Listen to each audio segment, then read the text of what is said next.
अस्सलाम वालेकुम everyone, welcome back once again. Last video में हमने डिस्कस किया था टेक्निकल एनालिसिस को कि टेक्निकल एनालिसिस में सपोर्ट, रेजिस्टेंस और मार्केट ट्रेंड क्या होता है। आज का जो हमारा टॉपिक है, हमने इंडिकेटर को डिस्कस करना है कि इंडिकेटर के जरिए टेक्निकल एनालिसिस किस तरह किया जाता है। और आज हम इंडिकेटर यूज करें वो है McD, MACD, moving average convergence divergence. कल जब मैंने चार्ट ड्रॉ किया था और यहाँ पे सपोर्ट एंड रेजिस्टेंस के हमने जोन ड्रॉ किए थे, तो यहाँ पे उस टाइम मार्केट यहाँ पे मूव कर रही थी। इस जगह पे यहाँ पे मैंने आपको बताया था, मैं आप लोगों को प्रीवियस वीडियो रिवाइज कर रहा हूँ। यहाँ से रेजिस्टेंस थी, फिर मार्केट यहाँ पे आई, फिर बैक गई, फिर रेजिस्टेंस में गई। तो यहाँ से मार्केट ने इस जोन से और इस जोन से मार्केट ने कंसोलिडेशन स्टार्ट की हुई है। इसको सपोर्ट बनाया हुआ है, ये देखें, इसको रेजिस्टेंस बनाया हुआ है। यहाँ से मार्केट कंसोलिडेशन स्टार्ट की हुई है। तो ये तो प्रीवियस वीडियो थी। अगर आपने प्रीवियस वीडियो नहीं देखी तो आप लोगों के लिए देखना बहुत ज़रूरी है, अदरवाइज आपको समझ नहीं आएगी कि ये लाइंस क्यों लगी हुई हैं, ये जोन्स क्यों ड्रा हुए हैं, ये वाली लाइन क्यों लगी हुई है, इसको कहते क्या है, ये मैं आपको इस वीडियो में नहीं बताऊंगा। अगर आपने इसको समझना है तो जाके प्रीवियस वीडियो देखें, वो आई के बटन में ऊपर आपको शो हो रही होगी। तो चलते हैं आज के टॉपिक की तरफ। आज का हमारा टॉपिक है MACD, इंडिकेटर है। ये भी मैंने एक इंडिकेटर लगाया हुआ था। इस इंडिकेटर का नाम था EMA50। ये देखिए, मैंने इसकी सेटिंग भी आपको बताई थी कि किस तरह करनी है। एनीवेज, मैं इसको यहाँ से रिमूव कर रहा हूँ, तो मैं आप लोगों को गेन लगा के दिखाऊंगा इंडिकेटर किस तरह से। ये हमने कल जोन ड्रॉ किए थे। सो इंडिकेटर वाले टैब में चलते हैं। यहाँ पे आपने सिंपली सर्च करना है MACD। यहाँ पे आपको शो हो जाएगा मूविंग एवरेज कन्वर्जेंस डाइवर्जेंस। इसको आप स्टार कर लें ताकि आपको जब यूज़ करना हो आपको सर्च ना करना पड़े। यहाँ पे आपको जो नीचे बॉटम में शो हो रहा है, this is moving average convergence divergence, ये जो आपको शो हो रहा है। ठीक है, अब हम इसको डिस्कस कर लेते हैं कि ये जो मैकडी आपको इधर शो हो रहा है, इसमें इन लाइंस को क्या कहते हैं। ये जो आपको बार नज़र आ रहे हैं, हिस्टोग्राम नज़र आ रहे हैं, इसको क्या कहते हैं। यहाँ पे एक लाइन है मिड में, यानी कि इस लाइन से अगर आपके हिस्टोग्राम ऊपर बन रहे हैं तो ग्रीन बनेंगे, नीचे बन रहे हैं तो रेड बनेंगे। This line is zero line, ये आपको यहाँ पे शो भी हो रहा होगा। This line is zero line. Zero line से जो नीचे हिस्टोग्राम बनेंगे, ये हिस्टोग्राम्स हैं, या बार्स भी इनको कहते हैं। जो आपको बॉटम पे शो हो रही है, जीरो लाइन से नीचे शो हो रही है, नेगेटिव में शो हो रही है, ये आपकी रेड कलर की बनेगी। जो जीरो लाइन से आपको ऊपर शो हो रही है, ये आपकी ग्रीन कलर की बनेगी। तो ये जो ब्लू लाइन है, ब्लू लाइन बेसिकली मैकडी की लाइन है। और ये जो आपको रेड लाइन इधर शो हो रही है, रेड या ऑरेंज शो हो रही है, दिस इज सिग्नल लाइन। तो यहाँ से मैं सेटिंग में से ओपन करके आप लोगों को दिखा देता हूँ।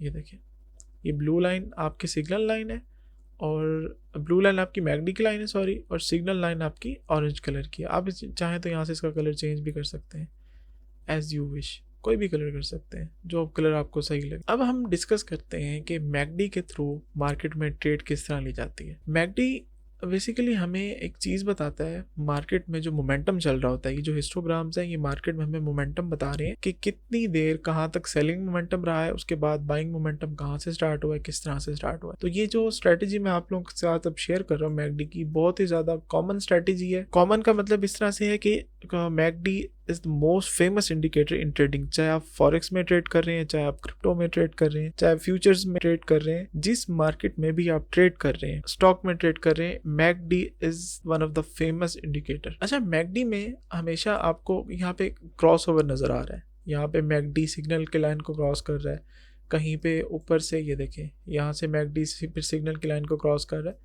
तो हमने सिर्फ इसी चीज़ को समझना है। अच्छा, ये वाली जो ड्राइंग्स बनी हुई है ना, ये जो जोन ड्रॉ हुए हैं, मैं इन जोन्स को कैंसिल नहीं कर रहा। क्यों नहीं कर रहा, उसकी मैं आप लोगों को रीज़न बताता हूँ। और अगर आपने मेरी प्रीवियस वीडियो नहीं देखी हुई तो आपको समझ नहीं आएगा कि जोन किस तरह ड्रॉ हुए हैं। एटलीस्ट अगर आप सारी वीडियोस देखना नहीं चाहते तो आई विल रिकमेंड कि आप प्रीवियस वीडियो जाके ज़रूर देख लें, जो लास्ट वीडियो हमारी अपलोड हुई है। तो हम चलते हैं इधर मैकडी की तरफ, दिस वन।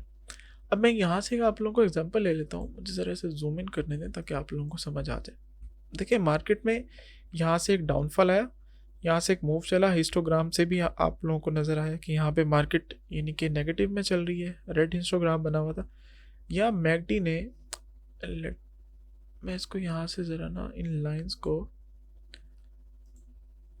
बोल्ड कर लेता हूँ ताकि आपको सही से नज़र आए। ओके, आई होप सब आपको नज़र आ रहा होगा। अब ये देखिए, मैकडी ने यहाँ से इसको क्रॉस ओवर दिया, दिस वन। मैकडी ने इसको यहाँ से क्रॉस ओवर दिया सिग्नल की लाइन को, यहाँ से हिस्टोग्राम बनना स्टार्ट हुआ, ग्रीन हिस्टोग्राम बना, और यहाँ से मार्केट ने अपवर्ड ट्रेंड स्टार्ट हो गया। अगर यहाँ से ट्रेड ली होती तो ये देखें, $91,000 से $91,200 से कितना ज़बरदस्त आपको मूव दिखाया है। जब तक मैकडी ने ये देखें यहाँ पे इसको आके अगेन क्रॉस नहीं किया, तब तक आपने ट्रेड क्लोज नहीं की। यहाँ पे अगर आपकी एंट्री होती और यहाँ पे आपका टेक प्रॉफिट होता, और यहाँ पे आपका स्टॉप लॉस होता है। स्टॉप लॉस, टेक प्रॉफिट, इंशाल्लाह हम कमिंग वीडियो में, कल वाली वीडियो का हमारा टॉपिक यही होगा, टेक प्रॉफिट और स्टॉप लॉस की जो मैं बात कर रहा हूँ वो क्या है बेसिकली। तो आज हम मैकडी की बात करें कि मैकडी को यूज़ किस तरह करते हैं। ये मैकडी, अच्छा मैकडी समटाइम, अब जैसे मैकडी ने यहाँ पे कहीं पे आप लोगों को मैकडी का क्रॉसओवर लग रहा होगा, कहीं पे मैकडी फेक क्रॉसओवर भी देता है। अब दिस वन, अब इस एरिया में मार्केट यहाँ पे मैकडी ने क्रॉसओवर किया, लेकिन यहाँ पे आपको अच्छा मोमेंटम नज़र नहीं आया, कोई सेलिंग मोमेंटम नज़र नहीं आया। फिर मैकडी ने यहाँ से इसको क्रॉसओवर किया, यहाँ पे फिर आपको कोई अच्छा मोमेंटम देखने को नहीं मिला मार्केट में, ठीक है। उसके बाद मैकडी ने इसको यहाँ से क्रॉस ओवर किया, तो आपको यहाँ पे अच्छा खासा मोमेंटम देखने को मिला। ये जो फेक क्रॉस ओवर है, अब इसको हमने डिटेक्ट किस तरह करना होता है। तो कल वाली वीडियो में मैंने आप लोगों को एक बात कही थी कि जो सिंगल इंडिकेटर है, सिंगल इंडिकेटर आपको ज्यादा हेल्प आउट नहीं करता मार्केट को ट्रेड करने में। समटाइम आपको मल्टीपल इंडिकेटर्स यूज करने होते हैं उनकी एक्यूरेसी को इंक्रीज करने के लिए। अच्छा, यहाँ पे मैकडी के अंदर एक और चीज अगर मैं आप लोगों से शेयर करूँ, अकेला मैकडी यूज करके भी आप ट्रेड कर सकते हैं, इसकी एक्यूरेसी को आप मजीद इंक्रीज कर सकते हैं। देखिए मैं आपको बताता हूँ किस तरह से। अब यहाँ पे जब मार्केट ने यहाँ से अप लिया और हिस्टोग्राम को यहाँ पे देखें, हिस्टोग्राम यहाँ पे ग्रीन कलर के हिस्टोग्राम बने और इनकी जो हाइट है काफ़ी ज़्यादा है। तो ये मैं ना बिल्कुल आपको सिंपल सी लैंग्वेज में समझा रहा हूँ। अगर आप बिगनर हैं और आप मैकडी का यूज़ करके ट्रेड में लॉन्ग या शॉर्ट बाइंग सेलिंग अगर आप कर रहे हैं, तो किस तरह से आप एंट्री ले सकते हैं। डजेंट मैटर कि वो फॉरेक्स की मार्केट है, क्रिप्टो है, फ्यूचर में आप ट्रेड कर रहे हैं, स्पॉट में आप ट्रेड कर रहे हैं, तो मैकडी की हेल्प से किस तरह से आप मार्केट में एंट्री ले सकते हैं। अब यहाँ पे एक मूव चला इस जगह पे, यहाँ से टूल सेलेक्ट कर लेता हूँ। ये देखिए यहाँ पे आपको नजर आ रहा है, यहाँ पे मैकडी ने कोई आप लोगों को क्रॉस ओवर नहीं दिखाया, तो मार्केट यहाँ पे भी साइडवेज में चलती रही। ये एरिया आपको नजर आ रहा होगा, मार्केट यहाँ पे साइडवेज में चलती रही। उसके बाद फिर यहाँ पे एक मूव नजर आया, आपने इस जगह पे भी एंट्री नहीं लेनी, ठीक है। यहाँ से एक आपको गैप नजर आ गया, देखिए मैं यहाँ से इसको जूम इन करता हूँ, यहाँ से आपको एक गैप नजर आया सिग्नल की लाइन में और मैकडी की लाइन में। ये जो डिस्टेंस आपको नजर आ रहा है, ये वाला डिस्टेंस, ये जो मैं यहाँ पे डिस्टेंस मेंशन कर रहा हूँ, तो यहाँ पे हिस्टोग्राम की हाइट भी देखें और यहाँ पे भी कैंडल्स ने अच्छा खासा मूवमेंट लिया। यहाँ से मार्केट ने इस जगह से रिवर्सल लिया, ये रिवर्सल लिया मार्केट ने। अब अगर इसकी एक्यूरेसी को आप मज़ीद इंक्रीज़ करना चाहें ना, इस एरिया में तो हमने ट्रेड नहीं लेनी। ये जब मैकडी इस कंडीशन में हो, मैकडी और सिग्नल वाली लाइन जब इस कंडीशन में हो, तो यहाँ पे आपने ट्रेड नहीं लेनी बिल्कुल, क्योंकि दिस इज़ रिस्की जोन। यहाँ पे आप हैज भी करना चाहें तो इतना कोई ज़्यादा हैज नहीं कर सकते। हैज क्या होता है? हैज बेसिकली ट्रेडिंग में हैजिंग की जो टर्म यूज़ होती है वही होती है कि जो बिल्कुल शॉर्ट टर्म में कैंडल स्टार्ट हुई, आपने बाय कर लिया, फिर उसे फ़ौरन सेल कर दिया। अगर आप सेलिंग कर रहे हैं, कैंडल सेल की कैंडल बनी, अगर आपको कैंडल में मोमेंटम नज़र आ रहा है, एक सेल की आपको हाई मोमेंटम की कैंडल नज़र आई है, नेक्स्ट आपने उसको मार्केट को हैज कर लिया, सेल की लगा दी, फिर जैसे प्राइस उसका मूव करने लगा फ़ौरन आपने उसको बाय कर लिया, तो this is hedging and hedging is a risky term. अब बिगनर्स को मैं रिकमेंड करूँगा कि वो हैजिंग से दूर ही रहें तो बेहतर है, वरना अपने अकाउंट्स लिक्विडेट कर देंगे, एसेट जीरो हो जाएंगे। ये जो सपोर्ट एंड रेजिस्टेंस के जो जोन ड्रॉ किए थे कल, मैं आप लोगों को अगेन कह रहा हूँ, अगर आपने प्रीवियस वीडियो नहीं देखी तो जाके देख लें, अदरवाइज आपको ये वीडियो समझ नहीं आनी। ये मैंने यहाँ पे जोन ड्रॉ किया था, यहाँ पे रेजिस्टेंस थी। अब रेजिस्टेंस से हमें पता था कि रेजिस्टेंस से मार्केट अगर पुल बैक लेती है तो एक हमें अच्छा मोमेंटम देखने को मिलता है। रेजिस्टेंस, यहाँ से रेजिस्टेंस भी है, यहाँ से मैकडी ने भी क्रॉस कर लिया है, लेकिन यहाँ पे हमने अभी एंट्री नहीं ली। क्यों? उसकी रीज़न क्या है? मार्केट यहाँ पे कंसोलिडेशन जोन में चल रही है। इस जगह पे जब कैंडल ने इसको ब्रेकआउट किया, यहाँ पे अच्छा मोमेंटम वाला कैंडल बना, ये देखें यहाँ अच्छे मोमेंटम वाला कैंडल बना, उसके बाद एक कैंडल फिर अच्छे मोमेंटम वाला बना, तो this candle was your entry point. ये देखें अभी भी जो मैकडी की लाइन है वो सिग्नल से नीचे है और जीरो लाइन को भी यहाँ से इसने क्रॉस कर लिया है, मैकडी ने और सिग्नल दोनों ने। जब आपका मैकडी सिग्नल लाइन को क्रॉस करता है, नेगेटिव में आता है, तब आपने सेल की एंट्री लेनी होती है। सेम इसी तरीके से जब जीरो लाइन से आपका मैकडी ऊपर है और मार्केट भी अप ट्रेंड में है, देन आपने बाय की एंट्री लेनी होती है या लॉन्ग की एंट्री लेनी होती है। इस तरह से आपकी जो ट्रेडिंग है, आप मैकडी के थ्रू इंडिकेटर को समझ के सपोर्ट एंड रेजिस्टेंस को ड्रॉ करके और भी ज़्यादा एक्यूरेसी आ जाती है, जैसे भी मैंने आपको समझाया। अच्छा, ये तो मैकडी हो गया हमारा सपोर्ट एंड रेजिस्टेंस के साथ। तो हम इसको नेक्स्ट देख लेते हैं। मैं ये सारी ड्राइंग्स रिमूव कर देता हूँ। अब हम इसको देख लेते हैं एक और इंडिकेटर के साथ। ये एक इंडिकेटर है, यहाँ मैकडी हम यूज़ करें। एक और इंडिकेटर कल हमने यूज़ किया था EMA, ठीक है, एक्सपोनेंशियल मूविंग एवरेज या मूविंग एवरेज एक्सपोनेंशियल। इसकी सेटिंग्स में आके, ये देखें, इसकी सेटिंग्स में आके ना इसका कलर मैं चेंज कर देता हूँ, कलर चेंज करके वाइट कर देता हूँ, ताकि आप लोग, पहले तो मैं इसको थोड़ा सा इंक्रीज कर देता हूँ, फिर कलर इस लाइन का वाइट कर देता हूँ ताकि आप लोगों को क्लियर नजर आए। Okay this one. और इसकी जो सेटिंग है, इनपुट है, वो मैं 9 से इंक्रीज करके इसको मैं 50 कर देता हूँ। ये देख, इसको मैंने 50 कर दिया। अब यहाँ पे हम अगेन चलते हैं। यहाँ मैकडी को हम इस जगह पे देख रहे थे, ठीक है। मैंने अभी आपको ये इंडिकेटर लगाने से पहले बताया था कि ये आपका एंट्री पॉइंट बनता है, दिस वन 50 EMA ने आपको मजीद वही वाली कंफर्मेशन दे दी है जो मैंने आपको ये लगाने से पहले बताया। ये कंफर्मेशन हमें कहाँ से मिली थी?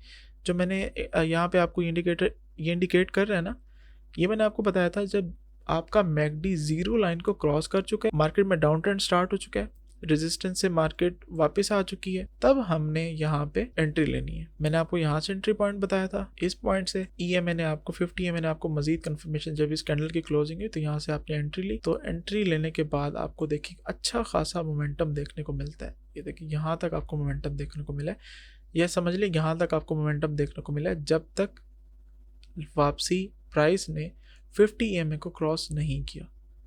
समझ आ रही है? ये देखें इस तरह से। तो इस तरीके से आप मैकडीज को और सपोर्ट एंड रेजिस्टेंस को मिला के और 50 EMA को मिला के अच्छी ट्रेड्स ले सकते हैं जहाँ पे आपको कंफर्मेशन मिलती है। ये मैंने आपको सेल की ट्रेड दिखाई, इसी तरह मैं आपको एक बाय की ट्रेड दिखा देता हूँ। ये देखें यहाँ से मैकडी ने सिग्नल्स को क्रॉस किया। ओके, सिग्नल इस जगह पे एंटर नहीं लेनी, इस पॉइंट पे आपने एंटर नहीं होना, थोड़ा सा पेशेंस रखना है। जब 0 पॉइंट को आप 0 लाइन को आपका प्राइस क्रॉस कर जाए इस जगह पे, ये देखें इस जगह पे 0 प्राइस को क्रॉस किया ना, ये वाली जगह थी सेम। अब जहाँ पे मैंने ये अपना कर्सर रखा है इसे ऊपर देखें, इस जगह से आपकी एंट्री बनती है। ये कंफर्मेशन एंट्री की आपको एक तो यहाँ से मिली थी, आप बिगनर है, आपको इस चीज़ की अभी समझ नहीं आएगी, दैट्स वाई मैंने यहाँ पे 50 EMA का इंडिकेटर यूज़ किया है कि आपको बाय की एंट्री किस पॉइंट से लेनी है। इस पॉइंट से आपने बाय की एंट्री ली, एक कंफर्मेशन आपको मैकडी ने दे दी, दूसरी कंफर्मेशन आपको 50 EMA ने दे दी, जो तीसरी कंफर्मेशन आपकी थी वो आपको दे दी आपके सपोर्ट एंड रेजिस्टेंस ने। ये देखें सपोर्ट रेजिस्टेंस अभी मैंने ड्रा किए थे, एक कंफर्मेशन आपको दे दी आपके सपोर्ट जोन ने कि मार्केट इस जोन तक आई है, यहाँ से मार्केट का सपोर्ट जोन था। ये हमें कैसे पता चला था? ये देखिए यहाँ से मार्केट ने सपोर्ट ली हुई, यहाँ से मार्केट ने सपोर्ट ली हुई है। ओके, बैक भी मार्केट ने इस जगह से एक्सपोर्ट ली हुई है। सो एक कंफर्मेशन आपको सपोर्ट जोन ने दे दी कि मार्केट यहाँ से रिवर्स ले रही है। दूसरी कंफर्मेशन आपको किसने दे दी? मैकडी ने दे दी, मार्केट यहाँ से 0 पॉइंट क्रॉस है, मैकडी में भी गैप है अच्छा खासा। ये देखिए मैकडी में भी गैप है, सिग्नल लाइन में गैप है, हिस्टोग्राम की हाइट भी इंक्रीज है, 0 लाइन भी क्रॉस हो चुकी है और यहाँ से बुलिश ट्रेंड भी स्टार्ट हो चुका है। 50 EMA ने भी यहाँ पे क्रॉस ओवर कर लिया। तो जो ये वाला आपका पॉइंट था, ये वाला, ये देखिए ये कैंडल आपका एंट्री पॉइंट बनती थी। सो एंट्री पॉइंट आपका बन रहा था 93,500। लेट्स सपोज मैं यहाँ पे इसको ड्रॉ कर लेता हूँ। एंट्री पॉइंट आपका यहाँ से बन रहा था, वेट अ मिनट, ये आपका एंट्री पॉइंट बन जाता, ठीक है। और अगेन मार्केट जब आपकी, अब यहाँ से मार्केट से निकलने के अब 2 तरीके हैं। पहला तरीका तो ये है कि जब आपकी मार्केट ने रिवर्सल लिया, यहाँ पे आई आपके मैकडी की लाइन, जब सिग्नल की लाइन पे आई ना, तो ये देखिए यहाँ पे अच्छा खासा आपको पुल बैक देखने को मिला इस प्राइस से इस प्राइस तक, ठीक है। तो यहाँ से मोस्टली जो मैं आपको कहूँ कि अगर 90% ट्रेडर है ना, तो वो इस जगह से रिवर्स हो गए होंगे। अगर इस स्ट्रैटेजी पे ट्रेडर वर्क कर रहे हैं तो इस जगह से ट्रेडर बैक हो गए होंगे, क्योंकि उनको मार्केट में यहाँ रिवर्सल, क्योंकि उनकी एंट्री यहाँ से थी, यहाँ से एंट्री ली उन्होंने और यहाँ पे आके उन्होंने एग्जिट ले लिया होगा तकरीबन $2,000 के गैप के ऊपर। लेकिन कुछ वो ट्रेडर्स हैं जो वेट करते हैं कि अभी तक 50 EMA को या 100 EMA भी यूज़ करते हैं ट्रेडर, अगर ज़्यादा एक्यूरेसी चाहिए तो 200 EMA भी यूज़ करते हैं ट्रेडर्स। 50 EMA यूज़ करेंगे, आपको एक एंट्री आपकी अच्छी मिल जाएगी, ठीक है। अगर आप EMA यूज़ कर रहे हैं, EMA 9 यूज़ कर रहे हैं या 15 यूज़ कर रहे हैं, 18 यूज़ कर रहे हैं, 20 यूज़ कर रहे हैं, तो आपने एक काम करना है कि अपनी स्ट्रैटेजी खुद बनानी है, इसको बैक टेस्ट करना है। तो आज की वीडियो के लिए इतने ही, मिलते हैं नेक्स्ट वीडियो के लिए, तब तक के लिए अल्लाह हाफिज़।